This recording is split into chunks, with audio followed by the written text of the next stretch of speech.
Welcome to the recording of CSC107 collections. Now, this is a very interesting class because up until this point, we've been really dealing with just single elements of data. And at this point, we're going to start looking at how we can deal with multiple elements of data. Because in the real world, it's very common that there's always multiple instances of something. It's very rare to just have a single piece of data. So throughout this course, we're going to be looking at a couple of things. First, we'll talk about arrays, which are the most fundamental data structure or collection that we can deal with. And then after that, we'll start talking about lists and dictionaries, which are alternative ways of storing multiple pieces of data. Alright, so let's begin talking about arrays, because arrays give us a way to keep a bunch of objects inside of one container to help it easier to manage and work with. So we're going to talk about how we can create arrays, how we can assign values to arrays, and then how we can basically go through the entire array and access the data inside of it. So that brings us with our first question, which is, well, what exactly is an array? An array is a data structure that we can use to store multiple pieces of data inside of one object. So for example, here we have a basic array being declared, and you can see there are 10 spots, 0 to 9. And we can put data into each of those spots, but they're all a part of this one object, this one array object. So for example, here you can see I'm storing a bunch of integers, 7, 2, 5, 8, 1, so on. This is the same exact thing in theory to like creating 10 separate integer variables. So I could either create 10 separate integer variables, or I can create an array that has 10 elements, and each element can be an integer. Now this leads us to the question, okay, well, how do we create an array in C#? And the syntax is a little bit different than what we're normally used to when creating variables. So here's an example. This is an integer array that we're creating, and let's kind of step through each different piece. So starting off, we have these square brackets. You may be wondering, what is this? Now, we're used to integers, right? We know what an int is. It's a whole number. But an int with these open closed square brackets is a completely different data type. This represents an integer array. It's completely different. Then we have the identifier, or the name of the variable, and then we assign it a value. So in this case, we say equals new int, and then in square brackets, we're going to put how many elements we want the array to have. So what this means is this array called myFirstArray can store 10 integers, up to 10 integers. So when you created that, it would look like this in memory, right? We have 10 integer spots all in this array object. And the first element, or the first integer, is accessed by using the 0 index. So these numbers, 0, 1, 2, 3, they're its position inside of the array, the integer's position inside the array. It's called the index. So 0 is the first element, and the length is the number of elements that you have in the array. So in this case, we have 10 elements, so our length is 10. Now when you create an array, it's common to want to put data inside the array and also retrieve data. So for example, once again, we create an array. This has 10 possible elements. And each element, or each integer, is accessed through its index. So if I want to assign these values, I use the index syntax. So you can see numbers, then I say inside of square brackets 0 equals 3. That means the first integer in this group of integers will be the value 3. Now, how you would read this, if I wanted to read this first line, I would read it as numbers sub 0. Whenever you see those indexes or those indices, you say numbers sub. So numbers sub 1, numbers sub 2, those are the positions inside the array. So as you can see here, I'm assigning a bunch of the elements a value. Now pulling it out is the same exact thing. Inside the array, if you access it by index, it returns the simple data type. So in this case, this is an integer array, so each element is an integer. So I could just pull out data by accessing the location that I want to pull out. Now, this is where it gets a little bit confusing, because if I did something like this last line, I'm saying numbers sub 10. Well, if you look at this array only has 10 elements, but the first index is 0, which means the last has to be 9. If I try to do 10, this will actually crash my program because that we are outside the bounds of the array. There is not 11 elements, so I'm going too big, and I'm accessing memory that's not mine, so it's actually going to just throw an exception and crash the program. Now, it's very common that the size of the array is not determined at compile time, meaning you won't know how big it is at that point. So if you want to know how many elements are in that array dynamically, you have to use the length property. So every array has a built-in length property that you can use, and it will return to you how many elements are in that collection. So in this case, since we created it with 5, length would return 5. So we're now going to go ahead and do a flash quiz. As always, remember, I'll read the question, I'll give you a second to pause the video, answer it to yourself, and then I'll go over it directly after. So, question number 1, what does the type of an array tell you? Alright, so for example, if we create an integer array, the type int tells us the type of objects inside that array. It can store integers in that case. Number 2, how do I access the 5th element in an array called the array? Alright, so remember, arrays are always starting at index 0, so the 5th element is technically 4. So it would be the array sub 4. Question 3. If I create an array like that, has 5 elements, and then I write int x equals myArray sub 5, what will happen? Alright, and the answer here is C, the program will crash because, once again, this array only has 5 elements, but by saying myArray sub 5, I'm actually trying to access the 6th element, which is outside the bounds of the array. Now, you have to remember that an array is just like any other data type. It's like an integer, it's like a string, it's like a class that you created. There's no difference, it's a regular data type. So that means you can do things like this. I can create a method that can have an array as a parameter. That is completely valid. So in this case, you can see we created an array of 10 elements, and this calculate sum method takes in an integer array. So I can take that entire array, I can pass it into here, and then this method will simply total all the values up, or whatever logic you want to do. That's not important. The important part is we can use integer arrays or any type of array as a parameter to a method. Now, so far we talked about creating the array and doing some basic accessing and retrieval of the elements. However, when we deal with arrays, it's extremely common to use loops. Loops and arrays go hand in hand because we have a large number of elements, and a loop allows us to repeat an action for a number of times. So if we have 20 elements, we may want to do an action 20 times, and loops can really help us with that. So as an example, look at this code. Let's kind of examine this for a second. I create an integer array that has 20 elements. And in this case, I'm basically just trying to double all the values of each element.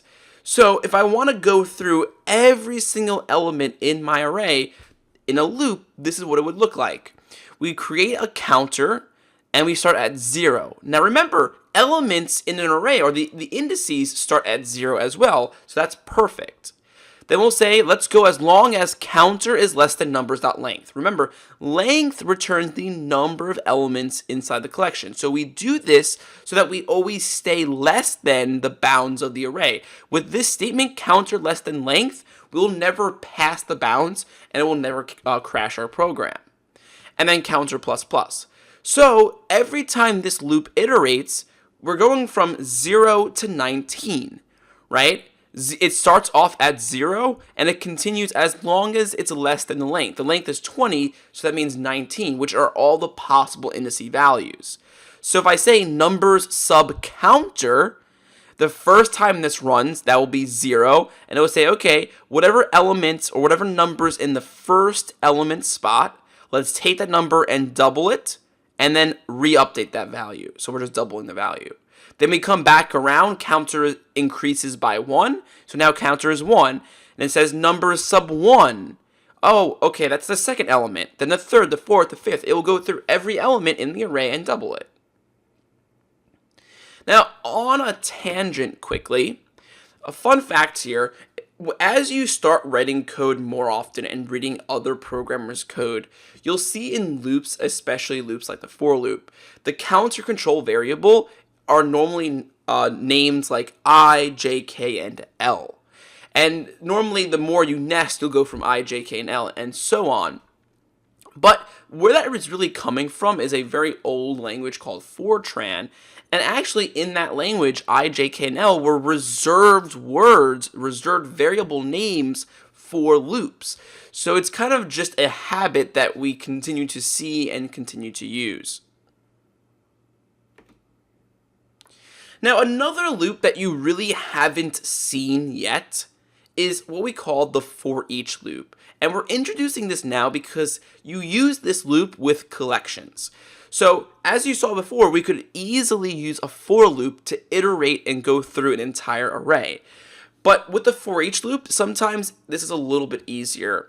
So the syntax for a foreach loop is this: for each, then in parentheses, you list the type of the collection. So since this is an integer array, we're saying int current. And current will represent each element of the array one by one over time. So we're saying for each integer, and we'll call it current, in the numbers collection, print current to string. So what this is saying is current, every time this loop repeats, current will be the next element in the sequence of numbers in this array. So the first time it runs, it will be whatever's stored in numbers sub 0. The second time, it will be whatever's stored in numbers sub 1, and so on. So what we're going to do is we're going to now jump to our first group exercise where we're going to start looking at how we can create and display arrays in the console. Alright, so in this first exercise, we're keeping it simple. The first thing I want to point out is that there is a starter solution in your lab material. So go ahead, go to the part 1 resources and open up the starter solution. And our goal today is just to create a simple array with 5 elements of integers. And then we're going to populate them with random numbers, and then we'll print them into the console using a loop, just to practice what we talked about. So let's go ahead and switch over to Visual Studio and let's go through this. So here we are in the starter solution for exercise number 1. And as you can see, we have 3 steps that we're going to go through. Step number 1 says, let's create an array named integer array. So this is an int array. So the syntax is int, open, close to indicate an array. We'll call it int array. And then we'll assign it to a new int array of 5 elements. So the 5 comes from the lab instructions. Then we want to fill the array with data. So we'll say, okay, int array sub 0, assign a number. Int array sub 1, let's assign another number. And so on. We'll just do this for each element.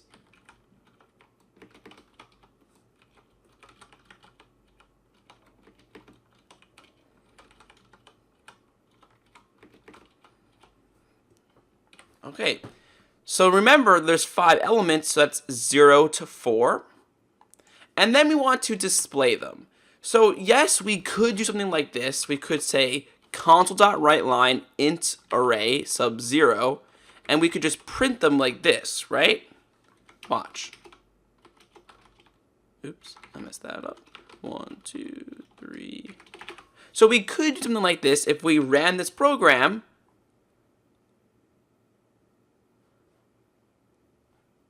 Here's the output, 50, 35, 36, 23, and 78. It works just fine. Now the problem with this approach, and why I want to start introducing loops, is Well, what happens if really this was 10 elements or 15 or even 20 elements, maybe 1,000, 10,000 elements? We won't know at compile time how many elements we have, so we can't write console.writeLine statements for each. And yes, we also can't do it this way, but we're just showing you this way as practice. And in reality, you may want to use a loop to both populate and display. But let's make this 5, and let's do this with a loop. So let's delete that. Let's make a for loop. So we'll say for int I equals 0, because the first element's 0, as long as I is less than int array.length I++. And then inside the for loop, we want to print. So we'll say console.writeLine, and we want to print elements out of our array. So what do we put inside of the sub index area? Well, we put I, because I represents the numbers 0 to 4 over time. So if I run this, as you can see, it says 50, 35, 76, 23, and 78. Now, just quickly, as a side example, if I wanted to do this same exact thing, but using a for each loop, it would look like this. For each int I, let's say int x, in int array. So remember, x is going to now represent the element in the array, or each element in the array over time. So all I have to do now is say console.writeLine x. That's it. And if I run this, you can see it does it again. All right, so let's head back to the slides and let's continue on. Now, another thing that you need to understand is that an array can be of any data type. It doesn't have to be simple types like ints, bools, doubles. It can be anything. So it could be custom dogs, custom employees, custom people. Whatever class I can create an array of it. So here I have 10 dogs, 100 people, and 250 employees. Now, the syntax is slightly different when you do this. So what I want to do now is let's jump back into our exercise and let's do the same thing as the last exercise, but with this time, we're going to be using an employee class. And I'll show you the syntax required for that. So here we are in the starter solution of exercise number 2. So to get to this, go into your lab materials, go into the part 2 resources, and there's a folder called start. Go ahead and open that up. And it looks very similar to the first exercise, except now we're creating a class. So in order to do this, step 1 is we're going to create an employee class. So right click on your project, go to add new item, let it load, and we're going to be creating a class. So select class, and we're going to call it employee. Now in the employee class, we're going to create 2 auto-implemented properties for first name and last name. It's a very simple class. So we'll say public string first name, and we'll say public string last name. Okay, it's a very simple class. Now we're going to create an array of employees. So back in program.cs, for our array, it's going to look like this. Employee, open, close, to indicate this is an employee array. I'll call this my employee array, and I'll say we're going to have 3 employees. So far, this is the same exact thing as creating an integer array. Where it gets different is each element. Remember, with classes, every time you create a variable of a class, you have to do what we call instantiation. And instantiation is using the new keyword to allocate memory for that object. So when I create and populate this array, I need to call new on each element inside the array. So there are many different syntaxes that you can use, but I'm going to show you one. We can do employee array sub 0 equals new employee, because remember, this is an employee object. And then the employee has a first name that we can assign. We'll assign it. And it has a last name that we can assign. Oops. Jumped the gun there.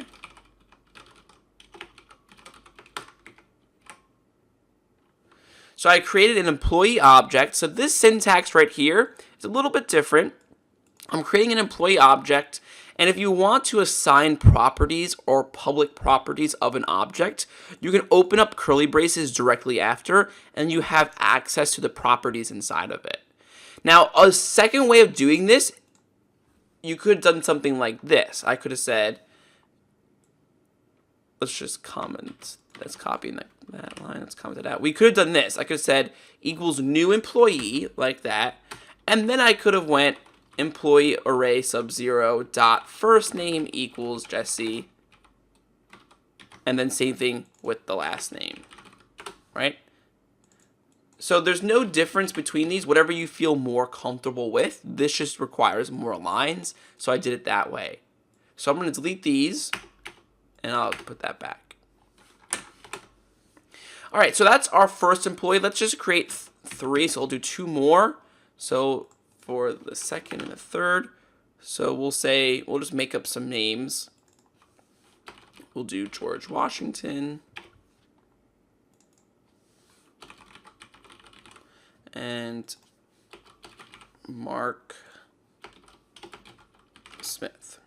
All right, so we have 3 employees now. So the last step says let's display them. So we're going to create a loop. We'll say for int I equals 0, as long as I is less than employee array dot length I plus plus.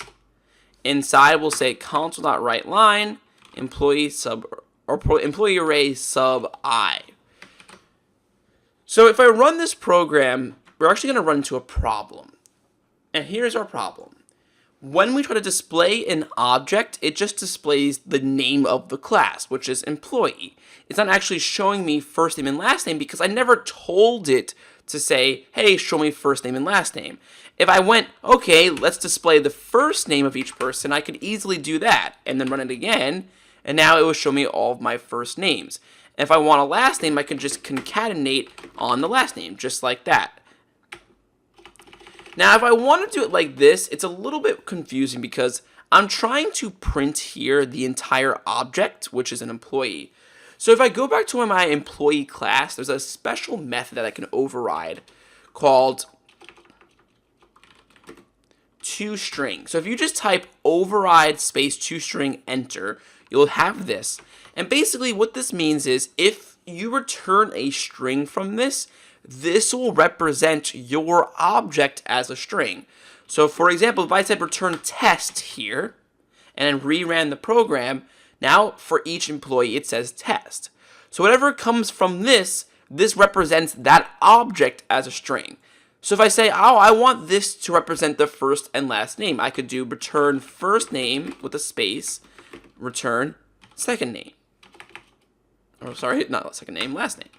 So now if I run this, just by doing that, I can see the first name and last name for each person because overriding toString represents this class as a string.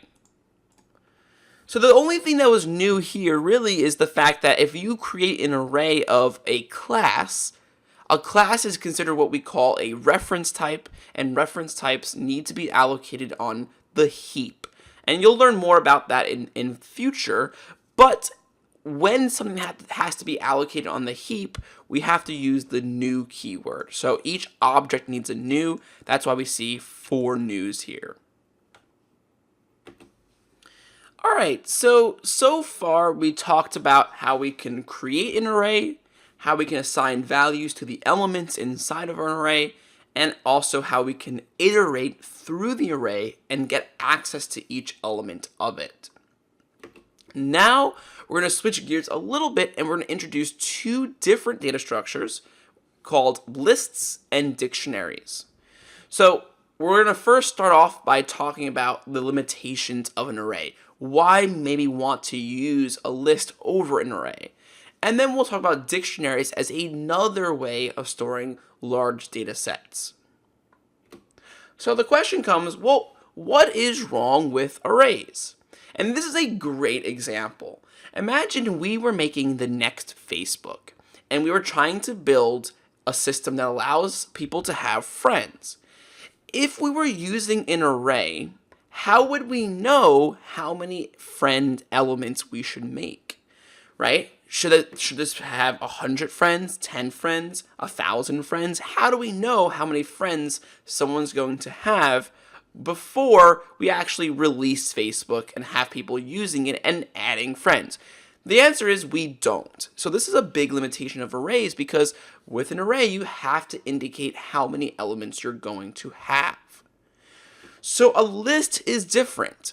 A list supports all the cool things an array does, like accessing the elements by index and using a foreach loop and things like that, but lists can dynamically grow. So when I create a list, I don't have to say how many elements I want. I can just keep on adding, and my list will get bigger, bigger, and bigger. Now, on a side note, I'm not going to go into too much details with this, but just to make you a little bit curious and a little bit interested, lists are actually created, like behind the scenes. Lists are created using arrays. So that should make you think, wait a second, how are we using arrays to create a list if lists can grow dynamically but arrays can't? So it's actually doing some cool things behind the scenes to make that work. And if you ever want to talk about that in more detail, you can always shoot me an email at jediet@microsoft.com. But for the most part, we're going to ignore that, and we're going to assume that lists are just these magical types that can grow. So how do we create a list? The syntax is very similar. Instead of using square brackets, we use angle brackets. So this is a list of integers. So you can see this is pronounced list of int. Whenever you see square brackets, you say of. So list of int, it's called my first list. And notice how we do not indicate the length of the list, right? We're not saying 5, 10, 15. We're not indicating that at all. When I have this list, I can simply add to it because there is a add method. So I can say my first list dot add, and then in parentheses, I can put an integer. So 15, 20, 25, whatever I'm trying to add. And now my list will grow, and it's storing all of these numbers. And if I want to do this dynamically, I could. I can say, here's my second list. I'm making a loop that's going from 0 to 99, and I'm adding elements into the list dynamically. And this list will just grow and get bigger. Now, these angle brackets that we're using fall under what we call generics. And we're not going to talk a lot about this, but generics are a way that we can create a class or object that is generic. It's not tightly coupled to a specific type. Like, I don't have different classes for lists of integers versus lists of strings and lists of dogs. I can have a list of anything because generics is defined that way. I can create a generic class that can work with any data type, and you'll definitely learn about that in your future programming career in C#. So, just like an array, we can iterate over a list using a foreach loop. It looks extremely similar. There's no difference. For each dog, this dog in kennel, dog.park, right? I could do the same thing with an array. There's really no difference. Okay, let's do our second flash quiz. Number 1, how do I set the size in a list? So of course here the answer is C, we don't, because lists can grow dynamically, so I don't have to indicate a size. Number 2, how do you declare a list of employees? The answer here is E. List of employees equals new list of employee, open close semicolon. This open close semicolon, remember, that's the call to the constructor. In this case, the list has a generic constructor, so I don't have to pass in a parameter. All right, let's jump to our third exercise, and let's look at doing the same thing that we did in the last exercise, but now using a list instead. So here we are in the third exercise starter solution. And once again, we're going to do the same thing as last time, except we're going to use a list instead of an array. And in the starter solution, we still have our employee class. This is all the same. So to create a list, remember we say list of, we're going to say employee. We'll call this the employee list. And it was a new list of employee. So we create our list of employee. Now we're going to add some employees. So remember, we have that shorthand syntax. We can say employee list dot add is the method to add something to a list. So we'll say add new employee because we're trying to add employee objects. And then once again, we'll say first name equals, in this case, Jesse. Last name equals Dietrich. So we have one employee. Let's add two more. Once again, we'll say George Washington. And we'll say Mark Smith. And then to print it, it's the same exact thing. We can use a for loop for each I, or for int I equals 0, as long as I is less than employee list dot. So instead of length, we now use a count property. So there's no length, it's count. It means the same exact thing, I++. And then console.writeLine, employee list sub I to print that object. So if we run this, there's the output. All right, so now we're using a list instead of an array, and we can dynamically add in as many elements as we want, and we don't have to say how many we have at the start. So next up, we have dictionaries. And dictionaries are very similar to lists, except we have the power to change the index type. So remember, in a list and an array, we use integers, 0, 1, 2, 3, to access the elements. But with the dictionary, a dictionary is really a combination of key value pairs. It's a set of key value pairs. So the value is the actual value we're storing. The key is what uniquely identifies it. So with a list, the key is the integer. But with a dictionary, the key can be whatever I indicate. So for example, here we're creating a dictionary of employees. But notice in the angle brackets, it's a little bit different. We indicate both the key and the value now. So string represents how we're going to access it. Our keys will be strings instead of integers, and the values are all employees. Now you may not have seen var before. Var we're just using here to fit everything on the slide, but var basically is a data type that will assume the data type by the value of it. So since this variable is pointing at a dictionary, it can assume the data type itself for the variable is a dictionary. So this just becomes dictionary of string employee. So how do we add elements to a dictionary? Well, it's simple. Remember, we have unique keys here, so when I call add, I have to first say, okay, the key of this first employee is Jesse, and the value is an employee object. The key for the next one is Mark, and the value is an employee object. Now, there are other ways of adding and replacing elements in a dictionary. We don't have to use the add method. We can use the index syntax as well. So I could say, employees sub mo in the index brackets equals new employee. That's the same thing as adding an element called key mo value employee, right? There's different ways of doing it. And we can also use the indices to get elements. So remember, if we wanted to get an element out of an integer array or a list of integers, we would say, employees sub 0, employees sub 1. Well, the key here is a string, so it's employee sub some string. So if I want to get out this Jesse element out of my dictionary, I can say employee sub Jesse, which is the key, and that will then return to me the employee object stored in that position, which is that employee object that we have. Now, there are other ways that we can actually see the values of a dictionary as well. So in this case, there's a method on a dictionary called try_get_value.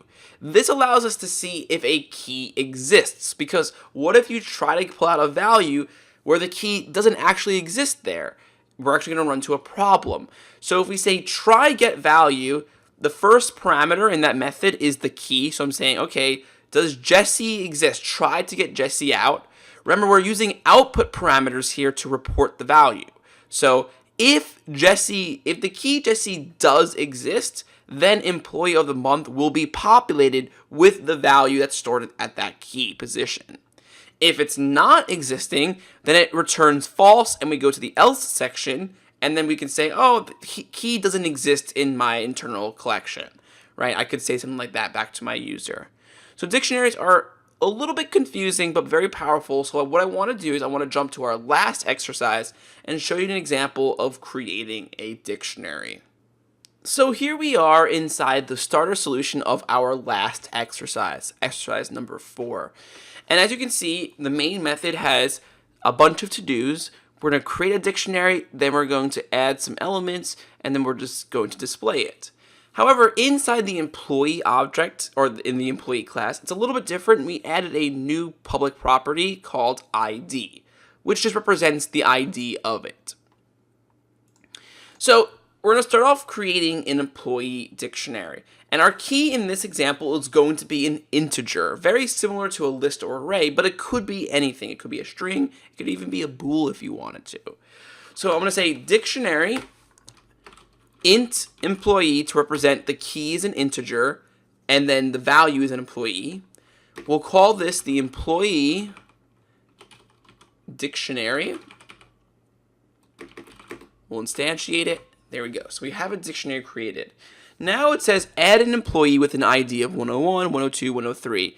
Those IDs will represent the key, and just for fun, we'll also assign that to the ID property of it so that we can display it in output later.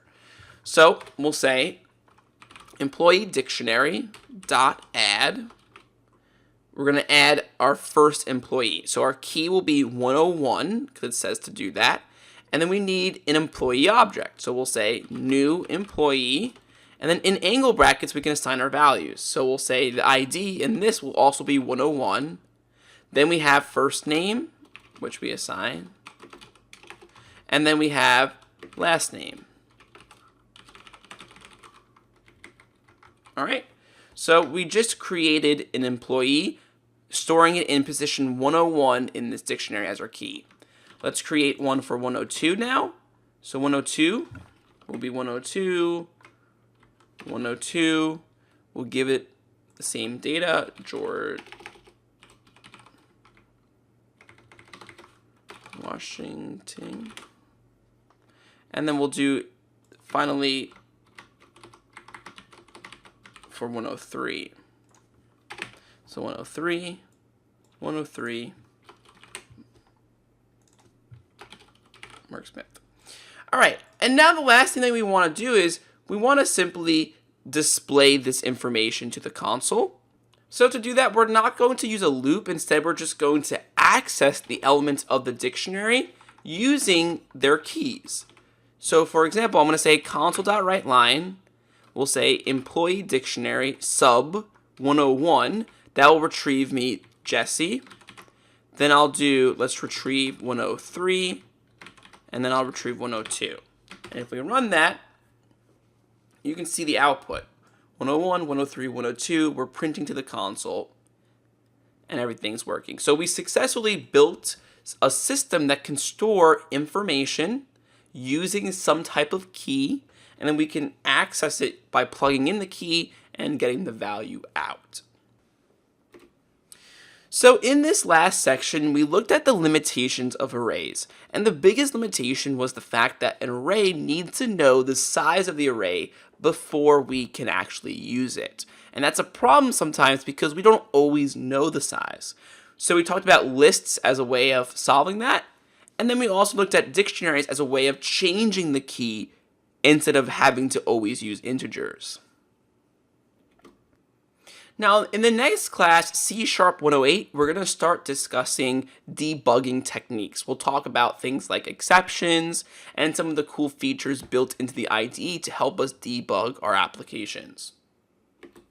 So that brings us to the end of the video for today. I want to say thank you for watching, and I look forward to seeing you in C#108.